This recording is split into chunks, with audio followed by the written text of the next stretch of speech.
আমরা মুক্ত স্বাধীন দেশ গড়ে তুলবো, আমরা মুক্ত বাতাস।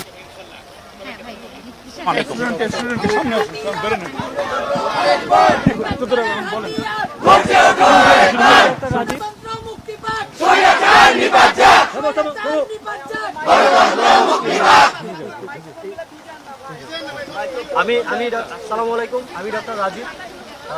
আমি শুধু একটা কথাই বলতে চাই, এই দেশটা যে স্বাধীন এটা কি আপনাদের কাছে মনে হচ্ছে? আমার কোশ্চেন আপনাদের কাছে, আমার কাছে মনে হয় না এই দেশটা স্বাধীন। যেখানে লাশ পড়ে থাকে রাস্তায় নির্বিচারে আপনারা গুলি করতেছেন, আমার ভাই মারা যাচ্ছে, আমার বোন মারা যাচ্ছে, আমার ছেলে মেয়ে মারা যাচ্ছে, এই দেশটা স্বাধীন হতে পারে না। এই দেশটা আমি আবারও বলবো, এই দেশটা আমি চাই একটা সুন্দর স্বাধীন দেশ যেখানে সবাই আসবে। আমার গুলি করতে বের হলে আমার হাত কাঁপে, আমি পারি না, আমি চিকিৎসা দিতে পারি না, আমি কি তাহলে আমি কি করব? আমার এই সাদা অ্যাপ্রনটাও আপনারা গুলি করে আমাকে মেরে দেবেন, আমার অ্যাপ্রনটা আপনারা লাল করে দেন, আমার কিনা আমার দেওয়া টাকা গুলি কিনা আপনারা আমাকে মেরে ফেলেন। আমি চাই না এরকম দেশ, আমি স্বাধীনতা চাই। আর কিছু চাই না। আমারটা দিতে আপনারটা কভার হয়। কি অবস্থা? আসসালামু আলাইকুম, আমি লিডিং ইউনিভার্সিটি সিলেটের একটি প্রাইভেট ইউনিভার্সিটির সিএসসি ডিপার্টমেন্টের লেকচারার। আমি আজকে মূলত আমাদের এখানে সংহতি জানানোর জন্য এসেছি। আমার ছোট বোন মেডিকেলের স্টুডেন্ট, আমি ওর সাথে একজন অভিভাবক হিসাবে এসেছি। একই সাথে আমি জাস্ট দুইটা কথা বলতে চাই আমাদের সাংবাদিক ভাইয়েরা। আপনাদের উদ্দেশ্যে আমার একটা খুব সিম্পল কথা, আমার বাবা সাংবাদিক, আমার বাবা একজন সম্পাদক, আজকে 45 বছর তার সাংবাদিকতার বয়স। আপনারা হয়তো পেশাদারিত্বের কথা বলবেন, এই পেশাদারিত্ব দেখে ছোটবেলা থেকে বড় হয়েছি।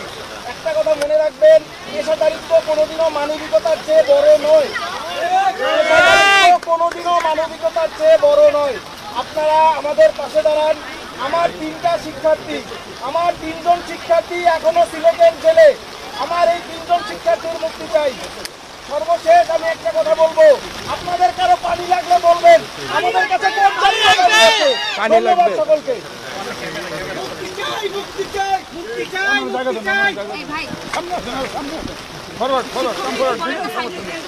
হাতে নাও, লাইট হাতে নাও, 71 ফালাই দাও।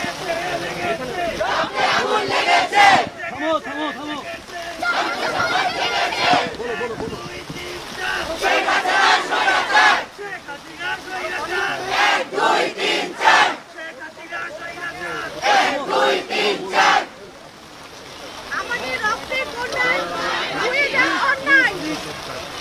আমরা চেয়েছিলাম রাজাকার, আজ আমরা হয়ে গেছি রাজাকার।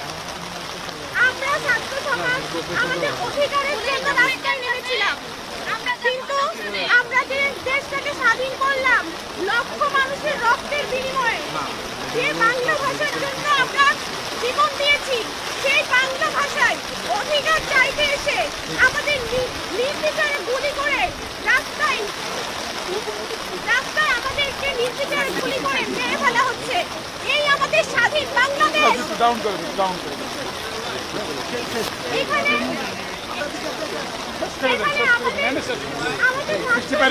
এখানে দাঁড়িয়েছিল আবু সাইদ, তার বুকে গুলি করে ঝাঁঝরা করা হয়েছে, নির্মমভাবে হত্যা করা হয়েছে ছোট ছোট শিশুদের।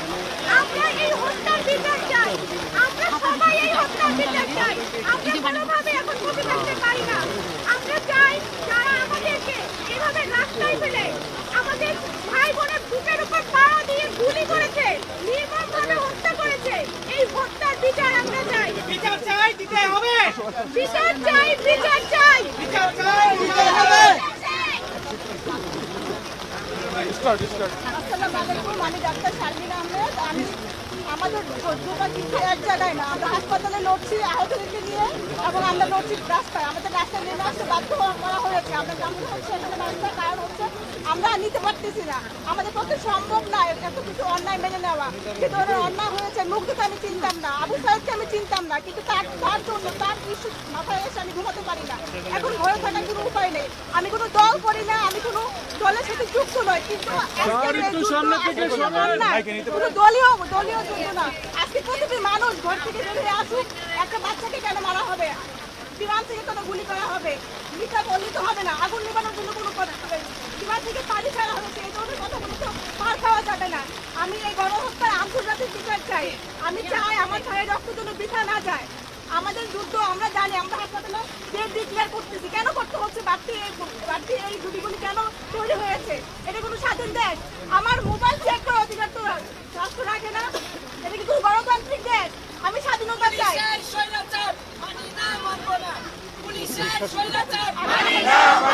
শুধু একটু বইলা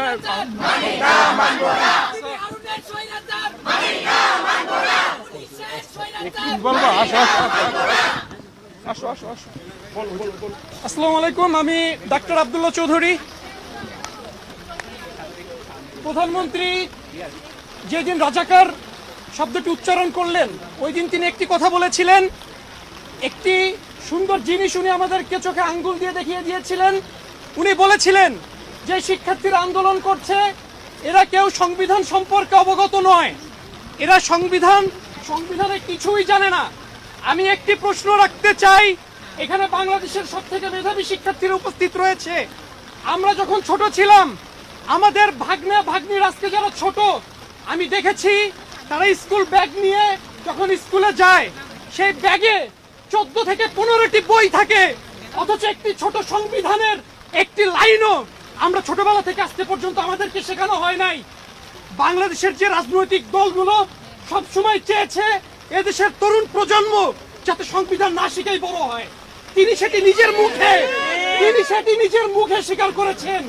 আমি তাকে এজন্য ধন্যবাদ জানাই। এবং আরেকটি কথা বলতে চাই, আমরা যে বলি আমরা রাষ্ট্রের মালিক, আমরা সংবিধান কিন্তু পড়ে সংবিধানে দেখি নাই যে আমরা রাষ্ট্রের মালিক। এটি আমরা লোকমুখে শুনেছি, এটি একটি লজ্জাজনক বিষয়।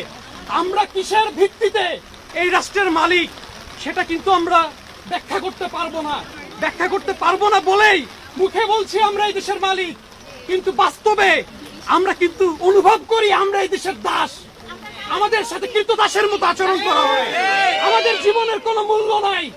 2018 সালে আমি যখন প্রথম ভোট দিতে গিয়েছিলাম, নির্বাচন কেন্দ্রে যে শুনেছি আমার ভোটটি দেওয়া হয়ে গিয়েছে, সেদিন আমার একটি উপলব্ধি হয়েছে, আমি এই দেশের নাগরিক। আমার সাথে রোহিঙ্গার আসলে কিসের তফাৎ? সেই দেশে খাচ্ছে, ঘুমাচ্ছে, সেই দেশের আলো বাতাসে বড় হচ্ছে, আমিও বড় হচ্ছি। আমার নাগরিক অধিকার, আমার গণতান্ত্রিক অধিকার যদি আমি প্রয়োগ না করতে পারি, তাহলে তার সাথে রোহিঙ্গার সাথে আমার কোনো তফাৎ নাই। আমি আরেকটি কথা বলে শেষ করতে চাই, আইন সবার জন্য সমান, একটি বোগাস কথা আমাদের সামনে সাইনবোর্ড দিয়ে ঝুলানো হয়েছে। আমি একটি কথা বলতে চাই, একটি প্রশ্ন রাখতে চাই এই বিবেকের কাছে, রাষ্ট্রের বিবেকের কাছে। আজকে প্রধানমন্ত্রী শেখ হাসিনার সাথে যদি আমার কোন একটি বিষয় নিয়ে একটি মতবিরোধ হয়, সেখানে যদি আদালত দেখে যে তার যে দোষের পরিমাণ সেটা আমার থেকে 1 চুল পরিমাণ বেশি, তাহলে তাকে কিন্তু আইন যদি সবার জন্য সমান হয়, 1 চুল পরিমাণ বেশি শাস্তি তার হতে হবে, ঠিক কিনা ভাই? কিন্তু আজকে 2024 সালে এতগুলো মানুষ খুন হওয়ার পরেও তিনি জাতির কাছে ক্ষমা চাওয়ার যে দাবিটি আমাদের রয়েছে 8 দফা 9 দফা দাবির মধ্যে, এই দায়িত্ব নেওয়ার যে বিষয়টি রয়েছে প্রধানমন্ত্রীর, তিনি কিন্তু সেটিকে এড়িয়ে যাচ্ছেন। এবং সব থেকে দুঃখজনক বিষয়, দাবি তো মানছেনই না, বরং একটি গুরুত্বপূর্ণ দাবি, যে দাবিটি হচ্ছে শিক্ষার্থীদের বিরুদ্ধে যে মামলা রয়েছে সেগুলোকে মিথ্যা মামলায় জড়ানো যাবে না এবং গ্রেফতার করা যাবে না। এই জিনিসটি কিন্তু আরো বেশি করে করা হচ্ছে। আমরা এই চলমান যে গ্রেফতার আতঙ্ক তৈরি করা হয়েছে, যে ভয়ের সংস্কৃতি তৈরি করা হয়েছে, আমি চাই আমাদের শিক্ষিত সমাজ, শিক্ষিত জনগোষ্ঠী সহ আমাদের বাংলাদেশের আপামর জনসাধারণ এই ধরনের নেককারজনক ঘটনাকে, বিভৎস ঘটনাকে রুখে দিবে। একটি সুন্দর বাংলাদেশের স্বপ্নে, একটি রাষ্ট্র সংস্কারের স্বপ্নে আমি আমার বক্তব্য শেষ করছি। এবং মিডিয়া ভাইদের প্রতি আকুল আবেদন, আপনারাও নিষ্ঠার সাথে থাকেন, আপনারা সত্যের পথে থাকেন। আমরা প্রত্যেকে মিলে যাতে এমন একটি বাংলাদেশ গঠন করতে পারি, যাতে একটি ডাক্তারও, একটি শিক্ষিত মানুষও যাতে এই বাংলাদেশ ছেড়ে বিদেশে পাড়ি জমানোর চেষ্টা না করে। আমরা সকলে দেশে থাকতে চাই, আমরা দেশটাকে সুন্দরভাবে করতে চাই। ভালো থাকবেন। গণতন্ত্র মুক্তি পাক।